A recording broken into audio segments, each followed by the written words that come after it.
Hello, and welcome back to another episode of MoJo JoJo's Bizarre Adventure, the one and only Powerpuff Girls / JoJo's Bizarre Adventure podcast. I'm Raven. And I'm Alison. Today we're going to be discussing the episodes Bubblevicious and the Bare Facts. So, I don't believe there is any new PPG news today. I think maybe I've seen some new merch, but that's really about it. Nothing new about the show or the upcoming comic series, so I'm just gonna get into it. We arrive in Townsville to see Buttercup take on a giant see-through slug beast. The slug sucks her in as she seems to be captured, but she bursts through and wails on it until it's basically goo. We hear the professor's voice telling her to stop, and it is revealed that she was actually in a danger room-esque simulation, set to danger level 9. Bubbles is excited to see Buttercup kick ass so thoroughly and tells her sister how hardcore she was. When it's Bubbles' turn in the fight simulator, however, the professor lowers the difficulty level to 2, which sends in a tiny toy robot. Bubbles begs the professor to turn it up because she's just as powerful and fierce as her siblings, but she's blasted by the robot. The professor tells her she's just not ready for the higher levels, which makes her sad and she leaves. Professor Utonium says she's so cute when she's all pouty like that.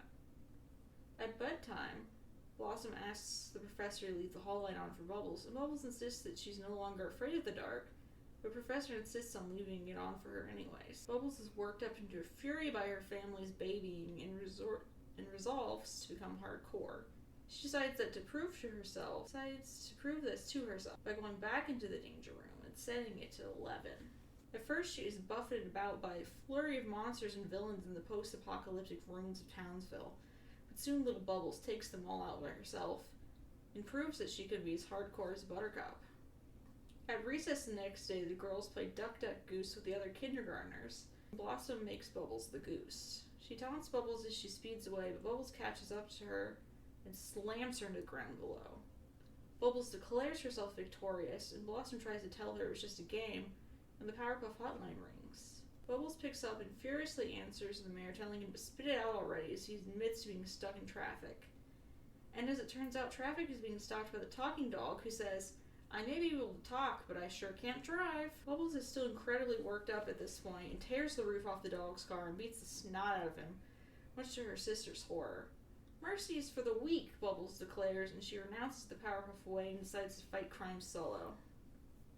In her near-mindless rage, Bubbles tears through Townsville, beating up people for minor offenses such as stepping on the grass and littering. Things in the previous episodes wouldn't set her off.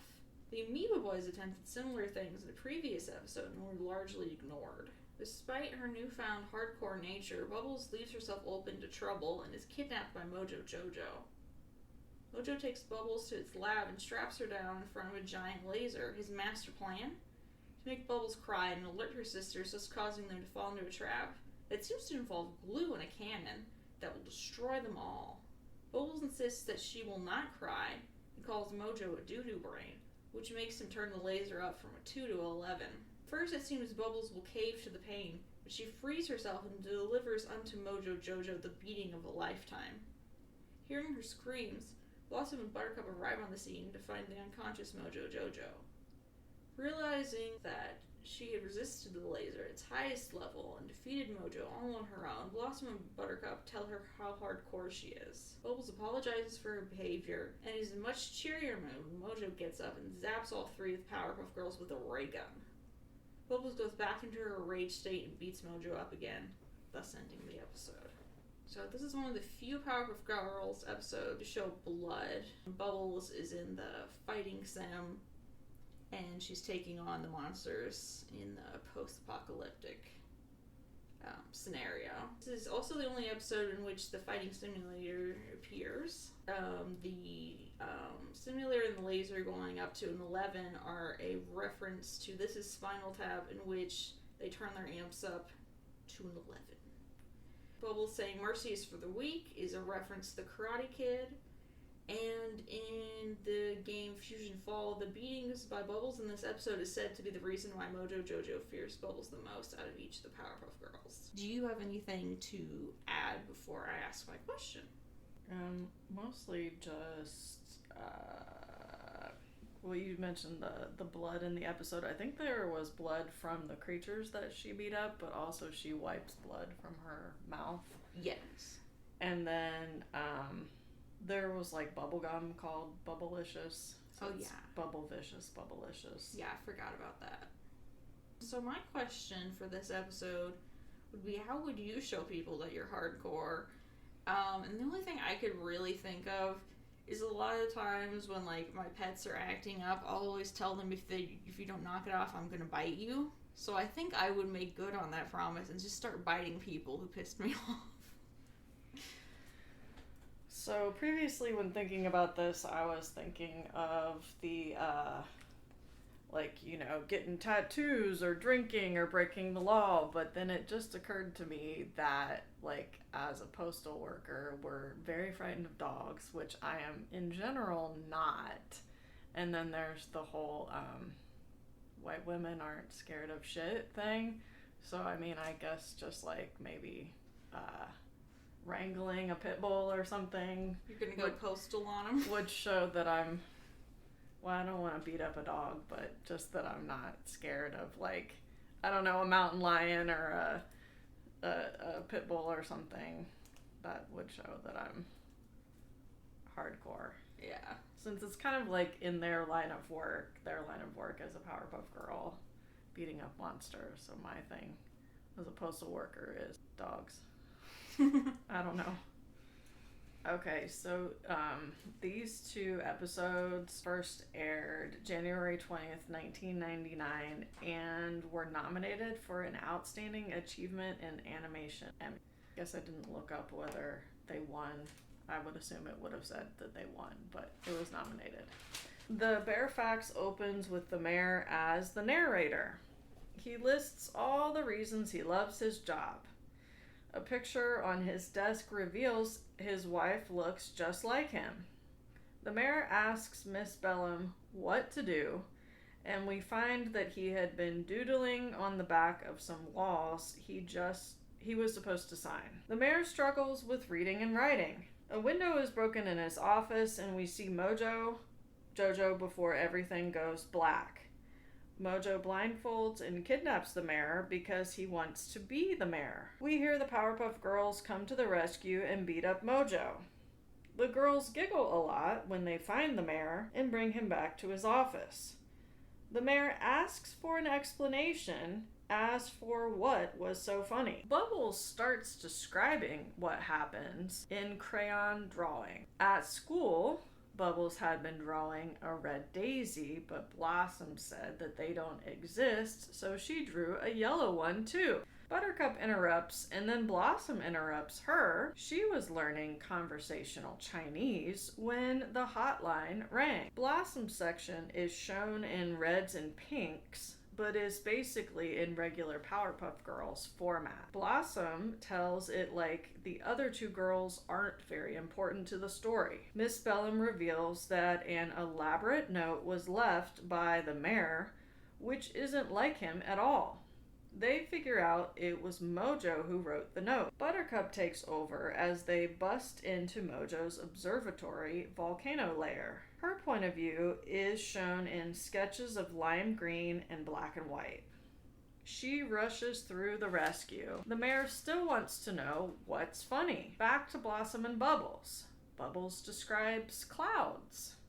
Blossom describes tactical plans. Buttercup tells about a laser. MoJo blew a hole in his house. They take turns interrupting and argue who tells it best. MoJo used a big robot that he pilots and shoots missiles at them, but they dodged. Buttercup beat up MoJo and Bubbles kissed his head. Then MoJo brought out nunchucks. Bubbles recalls jumping rope with them. They end up beating him up and MoJo puked. Blossom ends up putting MoJo in a trash can in order to save him from Buttercup. The mayor still just wanted to know why they were laughing. The girls zoom off so they don't have to tell him. The camera pans out and we see a naked mayor from behind. Apparently, to become mayor, MoJo thought he also had to dress like the mayor. The narrator says a bunch of puns about being naked. Do you have anything to add? At the beginning, we see the mayor doesn't really know what to do on his own, and Ms. Bellin basically has to coach him through not only signing papers, but spelling his name, and we find out that she writes his speeches, which I guess shouldn't be such a surprise. It's just, as I suspected, she's the one who runs the show, not him. Yeah. Okay, so my question for the episode is, what style would my point of view be drawn in? And I couldn't really come up with one answer, so I thought maybe like Tony Moore comic book realism style, or I like the golden lighting in Rembrandt paintings, or maybe like with rolling waves like Van Gogh. So for me, I have been obsessed with cell shading basically since I started playing Fusion Fall. So I think I would like my POV to be animated in cell shading, just like in Fusion Fall or Borderlands. I just think it's such a cool style, and it makes everything look so stylized and cartoony. And when I imagine things in my head, they typically look cartoony anyways. So I feel like that would be fairly accurate. Alright, so I think that ends our episode here. Next week for our 10th episode, we will be discussing Catmandu and Peach Fuzz. If you are listening to this on your podcatcher of choice, perhaps leave us a review and subscribe. I know that Apple Podcasts and Spotify let you leave reviews. I'm not sure about some of the other platforms. And if you're listening to this on YouTube, it would be a big help if you could subscribe to my channel, hit the like button, and maybe leave a comment. Maybe you want to discuss some trivia that you noticed about the episode, or you want to answer the questions that we posed this week. But yeah, that would be a big help. So I will see you next week when we hit our 10th episode milestone. Goodbye. Bye.